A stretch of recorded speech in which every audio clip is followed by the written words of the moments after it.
y'all. How's everybody doing today? Okay, I know it's the afternoon lull. How's everybody doing today? That's a little better. Don't worry, the social's coming after, and not only is there alcoholic beverages, there's also coffee if you need it. I know it's been a long day, and because it's been a long day, we wanted to spend this time talking about health and nature. You may have noticed this room has been a little bit dark today, and so we opened up the windows to give you a little bit more nature here. And we're really excited to spend this time chatting about what the connection between health and nature really is. So thank you so much.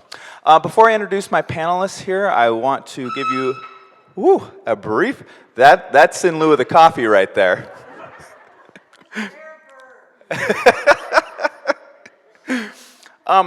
We all know that nature contributes to our health.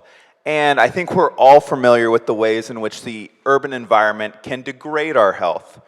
And urban nature, the type of which you are all engaged in, creates a habitat not only for plants and animals, but for ourselves as well.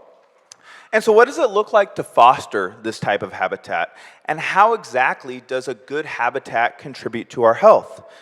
Given the many ways our health has been challenged in the past 2 years, either by sickness and a pandemic, loneliness that results from that, or even just staring at a Zoom screen for 8 hours a day, I think we all know that we could use a little nature in our lives. This panel is an attempt to go beyond the simple truism of nature is good for us, to really see what's actually happening in the experience of nature and how we can prescribe those benefits for ourselves and others. Joining me today to talk about this very fascinating subject are two amazing guests who approach this question from different angles. And their angles are as distinct as health and nature and as intertwined as health and nature. And so I want to introduce them and give them a chance to introduce themselves. So Ildiko and Aiko, how are you this afternoon? Very good. Yeah, check your microphone there. Give it a little press. Let's get cozy here. Hello. Oh yeah, I can hear you there. Hello.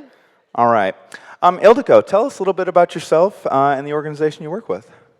Hi, everyone. My name is Ildiko Polony. I'm with Sutro Stewards. I'm the executive director of Sutro Stewards. We do habitat restoration and trail maintenance on Mount Sutro, right over here. All right. Aiko?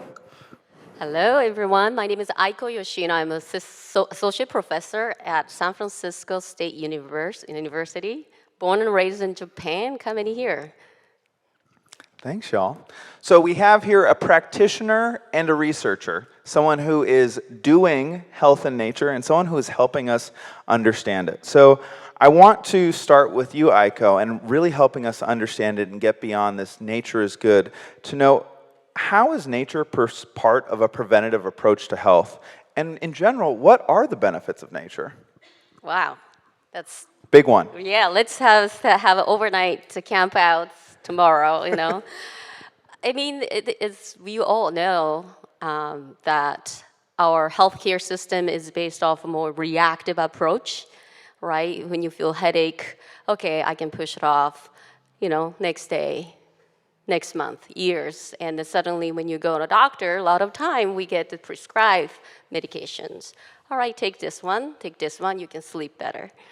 That's just one way to start the conversation of how much we are dependent on those prescribed medications that change our body, you know, the whole self-healing approach that we innate have as a being, and a human being, but we lose that by not using it. So preventative approach that I believe that nature provide is that, you know, start from having a chance to us connect with nature, going into nature, smell, taste, feel, hearing, sound of birds. You already hear that what's happening out there. And also, you know, using just 5 senses allow us to truly start to immerse yourself into the world of nature. That's just the one step.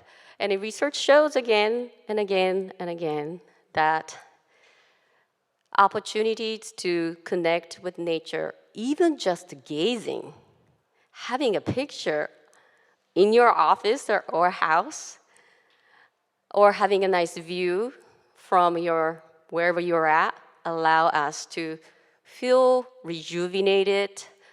Our stress hormone, which call it cortisol, would goes down in a matter of 20 minutes. So I encourage you, we three of us talking about nurture and RX have a best spot to be. Just go take a look at behind your seats. Take a look, just moments of that. That is there. And I know Luke tried hard to put us in that side so that you get to enjoy the nature. But don't be hesitate that is us making decisions to find ways to get outside. So preventativeness is not only mental and psychological level, which has been shown quite a bit, but also physiological level, right? The kids, adults, seniors, we tend to be more active. So research shows, and you all know this perhaps, by being outdoors, kids stay active, and 1 out of 3 adults in the United States are obese or overweight, unfortunately, and 2 out of 3 is that conditions, and 1 out of 3 of children in the United States suffer from overweight as well as obese. So think about the inactive lifestyle that we have. Being outdoor allow us to do a whole lot. So I can't stop talking about this, but I'm gonna just stop right there. That I just emphasize mental well-being as well as physiological well-being by spending time in outdoors. Thank you. You talked about how the studies show again and again and again that nature is good for us. And there are over 400 studies that talk about the benefits of nature on our health. And one of the things I love about what the Parks Alliance does is it helps practitioners, people who are doing the work in the field, getting their hands dirty. And so, Ildiko, I want to turn to you. And you are someone who is truly getting your hands in the dirt up there on Sutro Forest, right up here behind us. How do you see the connection between health and nature in your work? Thanks, Luke. First of all, I want to give everyone a little bit of context. So I mentioned I'm with Sutro Stewards. Last year, we were awarded a 3-year grant by UCSF to conduct a Health in Nature program. So that is a partnership with UCSF to prescribe nature immersion experiences that Sutro Stewards will lead to patients within UCSF for positive health outcomes.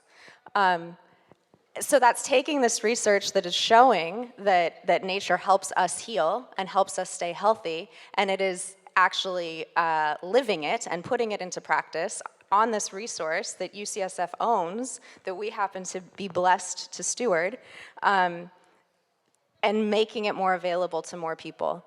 So that nature immersion for positive health outcomes is such a broad thing at this moment. What kind of health outcomes are we looking for? What populations are we striving to serve? These are all questions that we got the funding. It came in February. So we're just beginning to parse out these answers and really work carefully and listen to people and do a full needs assessment of what that actually needs to look like. And I can get into a little bit more details of what that is. But I think I want to step back a bit and talk about the healing that I've seen in my own work and in my own life with nature. So I discovered nature kind of by accident. I grew up in Oakland. I lived in apartment buildings. I grew up right next to the 880 freeway, if anybody knows Oakland, and the Alameda Tunnel, the tube, across the street from the Alameda Tube, a few doors down from the 880 freeway. My brother had asthma growing up. He was hospitalized.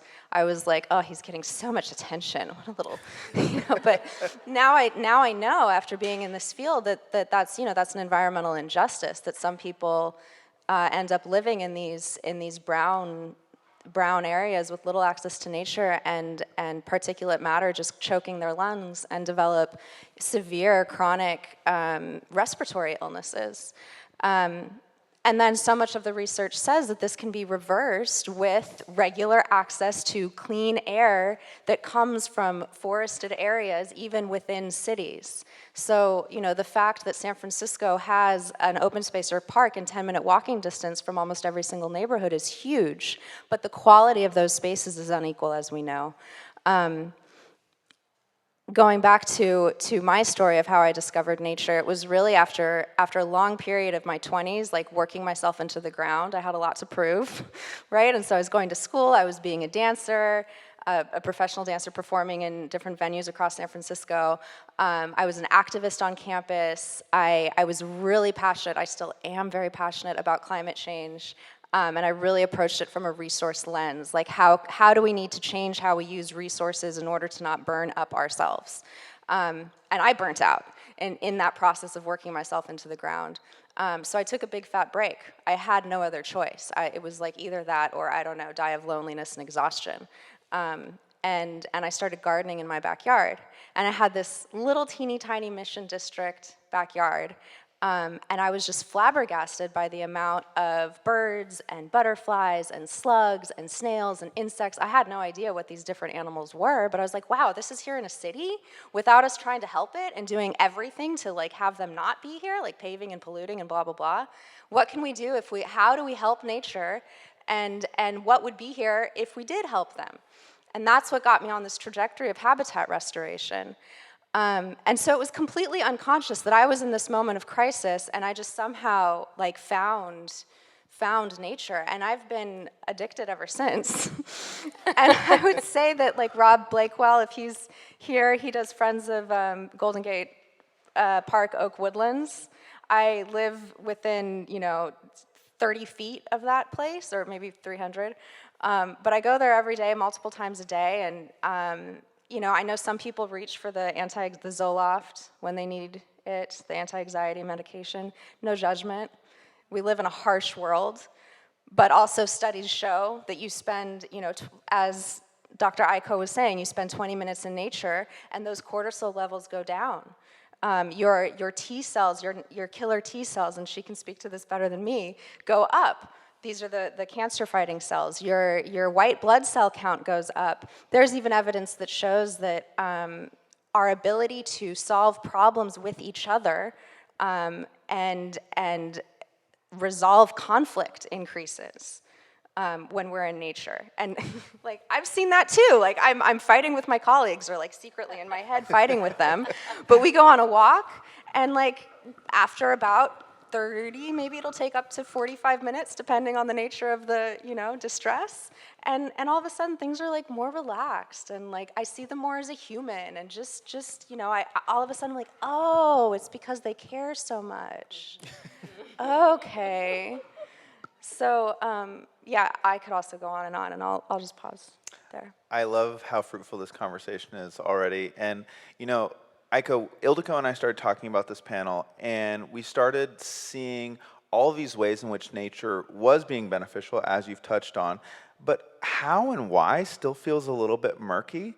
You mentioned in here that our stress hormones change in response to nature, and even just seeing nature can have a positive impact. I'm curious, what's going on in our bodies, and also, how far does this go? Is this just mental health? Is this, to Ildiko's point, is this our social health as well? What's happening here? This is a really good question, and I think some parts of this mystery has been started to reveal little by little, but it's still ongoing. Some scientists looking at, I'm actually social science world, recreation parks and tourism, so looking at this in the lens of how we interact with nature socially, psychologically, but the, neurologists also looking into this, how our brainwaves change by results of just gazing in natural environment, and looking at the heart rate changes and the blood pressure changes. And many of these sort of biomarkers, if you could use it, has shown that trajectories of we become simply calm. And the reason is that the visual stimulation is one, the lighting is another one. You can compare people living in California, let's not even do that, like a Boulder, California, Colorado versus in Olympia, Washington, which has more rain and which has more sunny days. Obviously, Boulder and Colorado, which one's more happier or mentally less depressed, sunnier place is. So those lighting and weather does affect our emotional state. That it is known from our own experiences, but the mood shift as well. There's a studies being done also, like have each one of us, like we use a cell phone, right? And there's a spontaneous notifications 3-4 times a day. Where you're at, how do you feel, what are you doing? That kind of research being done. And there's this study, actually, number is significant. I forgot exactly, but the millions of people were asked multiple times throughout the day. And they're finding that people who are close to natural environment, being with someone else shows a higher level of satisfaction in life, but also happiness in general. So what really affects us? We can't pinpoint it in one thing.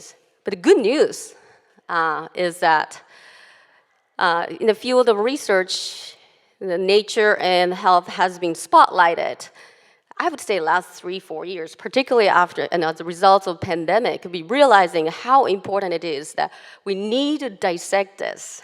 So some of the studies like looking at the hundreds of different research. So you mentioned 400. I've seen that other studies talked about over close to 1,000 research looking at this. I'm going to take your word more than mine. Well, this was actually the most recent conference I was in, 630 just to be specific, but in a certain parameters. Anyhow, they looked at this called meta-analysis. Means that they look all these data, looking at the different research, looking at where, what type of nature they experienced, who was there, and what was the sound, what was the scenery, what is their experience. So they're dissecting it to find out what is the secret sauce of a natural experience. So I just want to recap that I don't have an answer to say, like, hey, here's what's happening. If I know, probably everyone knows by now. But the effort is happening to finding out.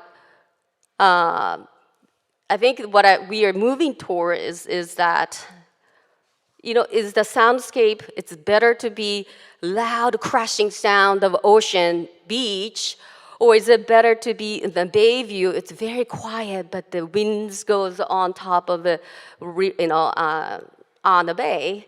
Or is that better that we are actually in a forest, secluded area, feeling tucked in, secure, no one's, I don't see you around? Or should we be in a grassland land of, views that you can see miles and miles and miles? And we are still trying to figure it out. What works for what purposes, for what kind of people, right? Because you might be growing up in an area, foresty area, you feel attached to it. I might be growing up in the middle of Tokyo, that concrete jungle with a little, bush coming out in between the concrete. That makes me feel secure. Which I actually changed, that's not true. But so each of us feels sense of belonging in a natural environment, and that changes also over time. So it's not easy to diagnose what aspects of nature actually produce the maximum level of benefits of health benefits, but started to see at least a dosage. There's a number, secret numbers. Let's write it down. 120 minutes a week is the sort of threshold that they are finding. This has done multiple scientific studies done, looking at different studies, but 120 minutes, not a day, a week, which is, hey, it's easy to get that. Well, because you are the leader, you are the community ambassador, right? So 120 minutes, it's easy for you. The research shows, unfortunately, 1 out of 6 adults in the United States never get outside spending in a natural environment for their fun, for free. In fact, 3 categories has a tendency to be in this category. People who are 65 years or older, people with low income, $400,000 or lower income, and then lastly, people African American race as well. So just coming back, we don't know still yet, but we need all your efforts and the partnerships that's happening. I'm so thrilled to hear that you are way ahead of the research, just so you know. That 120 minutes number is so fascinating, and I love that you talk about the groups that maybe aren't getting that, because I've recently had a new baby, and so my 120 minutes are often occupied by other things these days. And so, Ildiko, I'm curious, how do you and the groups that come up to your site, and to all of us, how do we put the pressures of daily life aside to actually get that experience, to get those 120 minutes in our week? Well, to answer that question, I think first I'd like to acknowledge that Aiko points to deep inequities that exist in our society and in our culture, that there are specific groups who chronically don't have that 120 minutes per week access kind of across the board. And so I think for groups like that, we have to look at the systemic issues that are preventing people from being able to get outside. Some of that might be mobility, like not access to transportation, not able to, get up that steep hill. Mount Sutro is very steep. It might be public transportation isn't accessible, which is an issue that we have on Mount Sutro as well. It is also, in many cases, I think, fear.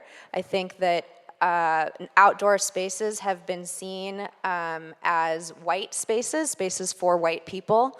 And for people of color, that can be very scary. And I think it's really important for white people to acknowledge that and understand that and do an extra effort to be welcoming, like smile and say hello and introduce yourself and really make relationships in the outdoors, I think is really important with all people. So those are just some specifics. I mean, we need a support system so people have the time. If we have to have 5 jobs in order to make ends meet, then we're not going to have time to take those 2 hours out and drive across the bridge and get out into nature. Even if we have the car to drive across the bridge, and even if we feel comfortable and socially safe in that environment. So universal basic income would help. Health insurance for all would help. Childhood education, early childhood education that's free would help. Make those schools outdoors, that would help. There's also evidence showing that children need vitamin D for healthy eye development, and that's one reason why we're getting such high rates of nearsightedness in children is because they're inside too much of the time, not because they're reading, but they're inside and they're staring at screens. So I think for those of us like myself who are fortunate enough to live less than a block from Golden Gate Park, I can decide, between a meeting rather than, lying on my back and staring at the ceiling, I can go take a brief walk. I think when I am outside, when we are outside, we can pay attention to what we're doing. Are we, maybe try practicing putting your phone on airplane mode when you're outside, so that there aren't those interruptions, because there's also studies that compare our stress and our like physiological reactions in a urban walk versus in a nature walk, and in a situation where we're constantly being interrupted by digital devices who are demanding our attention, that are designed to be addictive, and being in that uninterrupted nature experience. So that's one thing I've started doing, is putting my phone on airplane mode when I'm taking a walk on Mount Sutro, or those are my 2 places, Mount Sutro and Golden Gate Park, Oak Woodlands, and giving myself, 20 minutes of just, I am not going to look at my phone. I've started looking up at the trees. And that you can do even when walking down a street, if there's street trees in your neighborhood. It's like back 12 years ago or whenever it was when I burnt out and I started gardening and I had my big epiphany, it made me look at my neighborhood in a different way. It made me walk down the street in a different way. I started noticing the plants around me. I started asking questions about the plants. I can say that connection to nature is a term we throw around a lot, but what does that actually mean? Like, maybe start thinking about how do you connect to nature? Do you connect by looking at it? Do you connect by touching it, by smelling it? By foraging and eating, invasive weeds, please, only. Do you show other people? Like, I really love to lead walks. That's the way that I connect to others through my love and connection to nature, you know, like, it was really interesting. I was walking with a donor the other day, and we were talking about grasses and how hard it is to tell apart the different grasses. And I was like, well, actually, right now is the time to learn the grasses because they're flowering. Grasses have flowers. Not everybody knows that. And the flowers turn into the seed heads. They get pollinated by the wind and they become seed. And right now is the time to see the difference between the different grasses. And so we started looking at different ryes. We started looking at blue wild rye, which is a California perennial native grass that lives hundreds of years and sequesters carbon deep into the soil. And then we started looking at Italian rye. And you can see the similarities of why they're both ryes, but you put the two seed heads right side by side to each other and immediately see that they're different. And you also see the similarities. And so that's the way of connecting to nature. It's pausing, it's slowing down, it's looking closer. And also like that field of vision, the close up and the far away, like make sure you can see far away as much as possible. So much of what we look at is like right across the street or at the next wall in front of us or at the screen in front of us and you know, just imagine the exercising of your eyeballs that you're not getting to do. The stresses of urban life are hard. And everyone in this room is doing something about making our urban habitat more habitable to humans by greening it. And then you can make your experience walking through the city, you can maximize those benefits by where you put your attention. I love how you talk about being intentional with our attention. I know that when I spend time up in Sutro Forest, the time that I get to spend and look at the flowers influences my ability to enjoy it and to really soak in the nature in the way that it should be. I'm curious for all the folks here who are working on fostering those types of spaces, how can they be intentional in the design of those spaces? And I'd like the both of you to answer that question. And Aiko, I'll turn to you first. How can we be intentional with the spaces that we're creating to foster a good natural habitat? Wow, that's such a hard question, but I'm going to try it out. So my background is the outdoor education, youth development field, where bringing a student or youth group to outdoor environment, not only teaching about the type of nature they see, but it's really cultivation of inner strength. You know, from resilience, grit, hardiness to self-confidence, esteem. Some of the things that we do is to taking them out for outdoors, not only hiking, but rock climbing, kayaking, sort of using a challenge as an opportunities for them to expand their comfort zone. So from that standpoint of a leader or facilitator of people's experience, I think we need to be recognize both sides, where landscape that we see as a beautiful nature, experience the nature, you smell it. But there's other components of design of a people's experience. How do we do that? I think that's a question. And so designing a question to maximize people's well-being, how can we do that? I think we already said some of the answers, which is using 5 senses. But the first and most importantly, we need to recognize that each one of us have different comfortness to the outdoors. You already mentioned that bunch of different constraints that we have, the reason we can't get outside. And I've done actually recently this research with the East Bay Regional Park District, learning about youth going outdoor education program and learning about how they see nature before 10-month program and after 10-month programs. After 3 years of interviews, learning, because these students are coming back, not all of them, so many of them coming back, returning students. What we found was that kids age, this case is a 10 to 13-year-olds, they're fearful, particularly this particular population that we worked with, lower income, marginalized communities, where they see nature, they feel like not belonging. It's not my place, it's someone's place. They go sometime on barbecue, dirt is dirty. I don't want to get hurt because there's needles or sharp objects. I don't want to get in trouble. So I want to stay away from that site, right? So my first approach is that, yes, creating this safe environment, land scale, is incredibly important.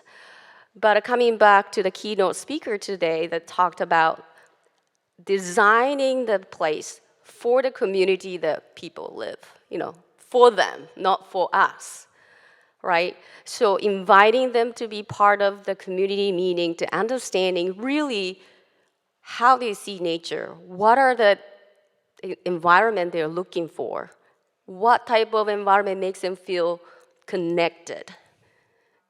Because the answer is different. Particularly in this beautiful San Francisco, have so many different cultures. So I'm going to start there, and there are more lists to go, but that would be a good start, yes. I love that. Thank you. And Ildiko, for you, how do we be intentional about creating a good natural environment? So this is one of the questions that we're seeking to answer with the needs assessment that we're doing right now for our launch of the Health and Nature program. And what we're doing is we're surveying best practices around the Bay Area and around the country and around the world of what has worked to get specifically marginalized communities who don't have access to nature or don't feel welcome in nature, open our arms and open nature's arms for them. And one thing that's coming up is that food is really important, to have food be part of the programming. Food is a place where, we all eat, and many cultures, it's very culturally common to barbecue, to eat outside, to picnic, to, trail snacks. Transportation to the site is really important also, like making sure that everybody has transportation, whether that's chartering a bus or getting lift cards or gas cards. So that piece is taken care of, and then also having culturally relevant programming. So I think that speaks to the safety piece a bit too. If something will be happening in that space that you are familiar with, and as part of your culture, then you will feel more welcome. Like, this is a place I'm supposed to be because this is what I know. So what's interesting to me about all those things that I mentioned is none of it is really about nature. And something that is about nature that we are also seeing in the literature is that for children, it's especially necessary for kids to have just open, free time. So unstructured time in nature to explore and to play. And I remember as a kid how much I yearned for that.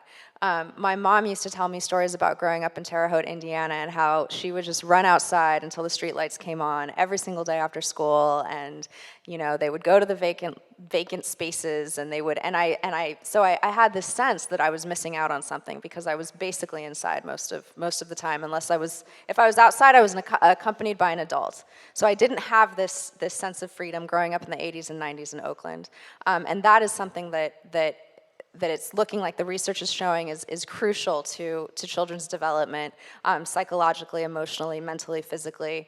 And it's interesting, even as an adult, one of the highlight moments of my life was walking San Bruno Mountain with two girlfriends. We were 35 or something, this wasn't that long ago, and we were seed collecting. And we're all nature people, and we know our plants, we know what we're looking for, but we ended up on this wide open grassy hillside, off trail, just frolicking. I mean, we were going from plant and asking a question, and then seeing part of an answer on this other plant, and then getting distracted by the bee, and then looking at the flower that the bee was going to, and it was letting our curiosity guide where we went. Which is in our type A world where it's all about to-do lists and trying to get through traffic, is just, we're killing, it's soul crushing all the time. Our souls are just being crushed. So when I think about, when I used to work, because now that I'm an executive director, I don't run programs so much, but when I used to work at Literacy for Environmental Justice, we had an apprentice. Oh, there's Hollis in the back. She's their new ED. She's great. An eco apprentice program. And what I really strove with these apprentices was to develop a personal relationship with each of them so that they felt free to be themselves. And they could be working with these plants and be themselves with the plants, and then be themselves with each other, and be themselves with staff. And so that freedom, to be themselves when they're feeling down, when they're feeling hurt, when they're upset, when they're hopeless, Because those are chronic problems in our society. Again, like we're creating habitat for ourselves that hurts us. And I envision a San Francisco, and now that we have more than 50% of the world's population living in cities, we need to make our cities a place for nature too, because that's where we evolved and that's where we are most happy. And as we're facing like a biodiversity crisis and a climate crisis, all of these things interconnect. So it's not about like how do we maximize efficiency, it's about how do we slow the F down and appreciate the places around us and appreciate each other and be able to prioritize what creates life, not what makes money. I love that. That was worthy of applause right there. All right, we're nearing in on the end of this hour, and I want to give some time to each of you to ask a couple questions. So we're going to turn it over to you, the audience. I will say, if the need is for folks to be frolicking around in vacant lots, this is certainly the group to do it. So what questions do we have out here? Oh yeah, we got a microphone for you. Look at this.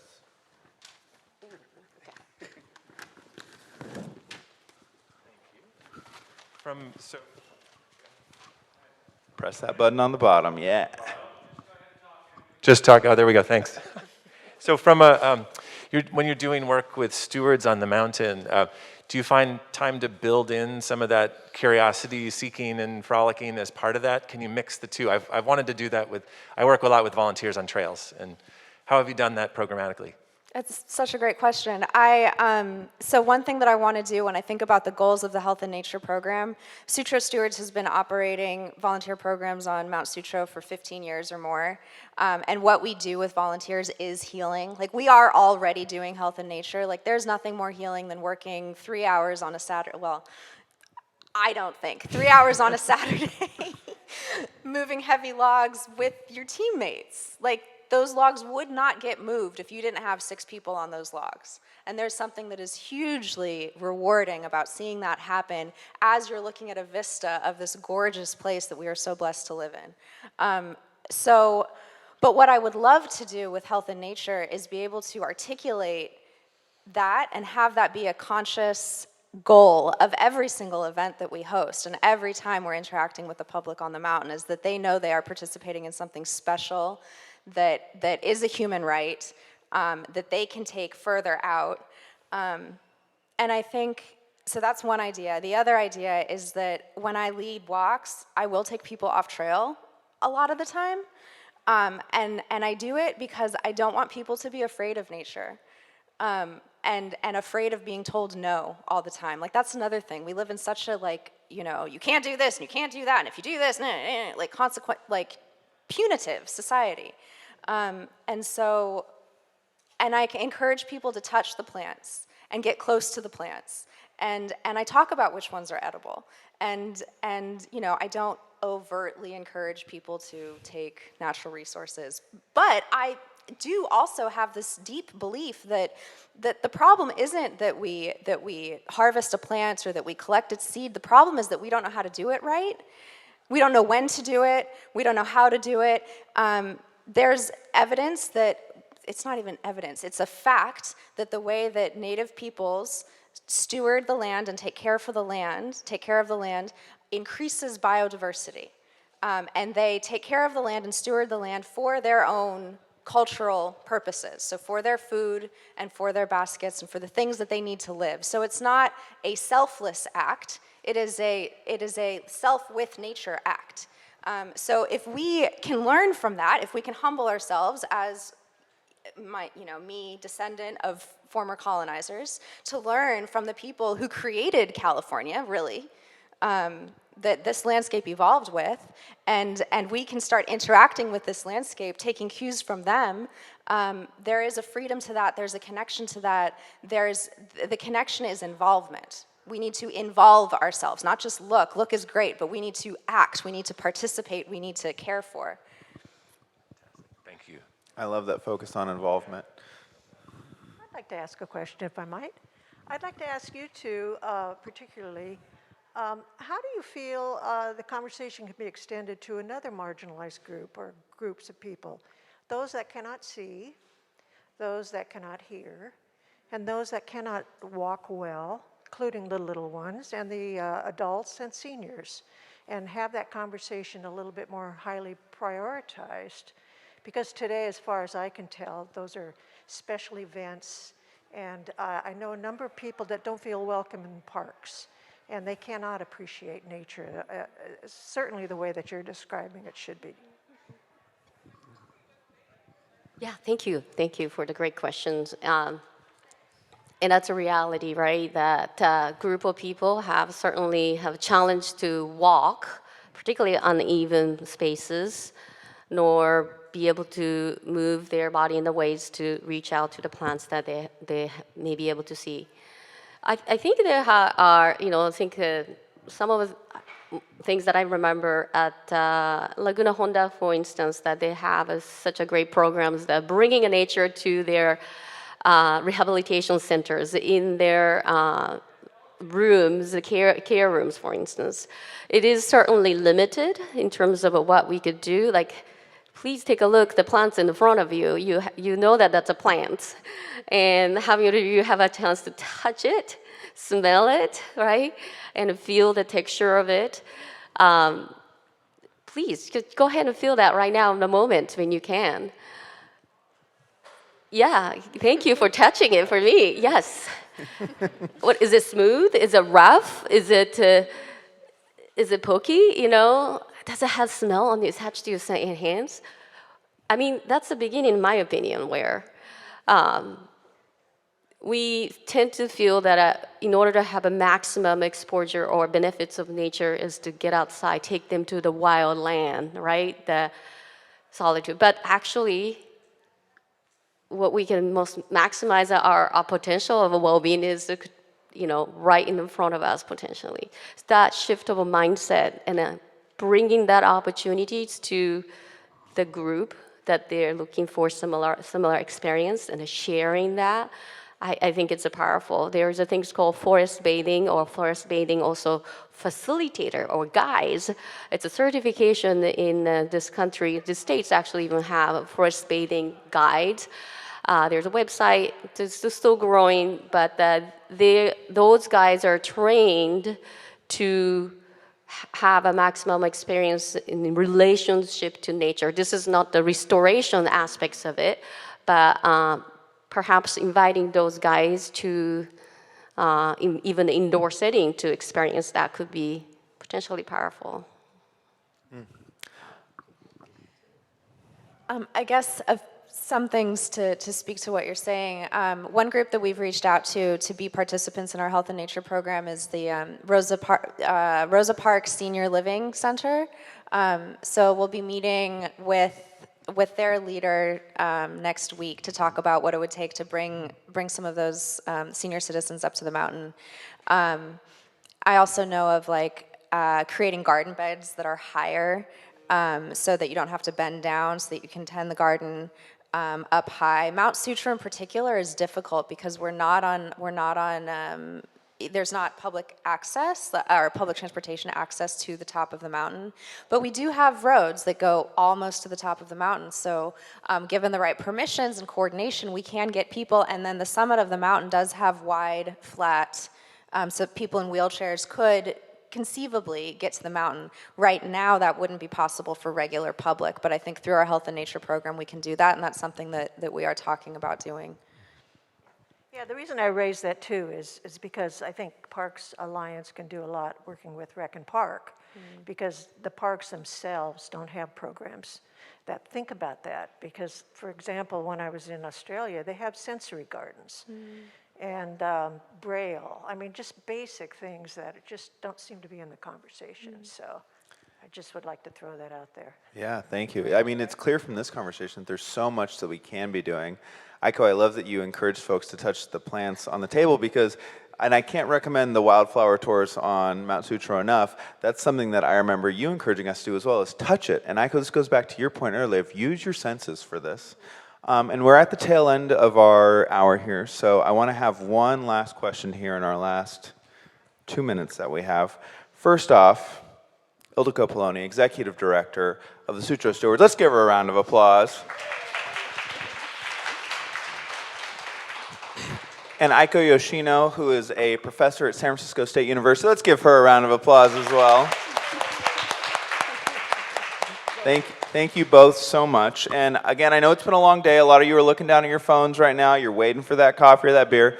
I want you, if you have zoned out in any part of this hour, zone in right now. Because here's what I'm going to ask the two of you as a closing question, with a minute left for each of you. What is the nature that you would like to prescribe to this group as they head into the rest of their Thursday? So, meaning today, what sort of prescription of nature would I prescribe? You're the doctor. Prescribe these folks. Okay. I will tell each of you to give yourselves 20 minutes to go to your favorite tree, whatever tree that is and wherever it is. And if you don't know your favorite tree, find your favorite tree and look at this tree and feel this tree, talk to this tree. If you've never talked to a tree, it'll feel really weird at first, and you don't have to do it out loud. But I've learned how to talk to a tree. My favorite tree, I think I'm developing two now, but my favorite tree, so I have a minute, is on McAllister and North Willard. It's the Buckeye tree. Yeah, just got landmarked. So talk to a tree. I love that. Aiko, tough shoes to fill here. Just can I say something? Can you imagine that, like, everyone in the San Francisco citizens start talking to trees, say, "Hey, how you doing?" You know, this is like a becoming thing in a while.